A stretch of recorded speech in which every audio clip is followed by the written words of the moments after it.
মেয়েদের জীবনটা অনেক দুঃখের। মেয়েদের নিয়ে না কোনো স্বপ্ন রচনা করা যায় না, অন্তত মেয়ে সন্তানকে নিয়ে না। কেননা মেয়েরা আসলে তার জীবনের কোনো কুল কখনোই ঠিক রাখতে পারে না। বাবার সংসারে একরকম অ্যাটিচিউড করতে হয় তাকে, বিয়ে হওয়ার পরে স্বামী সংসারে গিয়ে আর এক রকম আচরণ করতে হয়, আবার বৃদ্ধ বয়সে গিয়ে ছেলের সংসারে গিয়ে আর এক রকমের রূপ ধরতে হয়।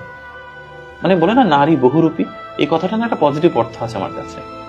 নারী যে বহুরূপী হবে না, নারীর না নিজস্বতা খুব কম হয়ে যায়। সমাজটা এরকম যে নারীকে বারবার মানে স্রোতের মধ্যে ঠেলে দেওয়া হয়। নারীকে অনেক কিছু সইতে হয় এই জীবনে, আমার মাকে যেমন সইতে হয়েছে। তো নারীর জীবনটা আসলে খুব বেশি যে স্মুথ এরকম বলা যাবে না। প্রতিটা নারীর জীবনেই খুব যন্ত্রণা, মানে এক একটা স্টেজে এক এক রকমের যন্ত্রণা। এই যন্ত্রণার কোনো সীমারেখা নেই।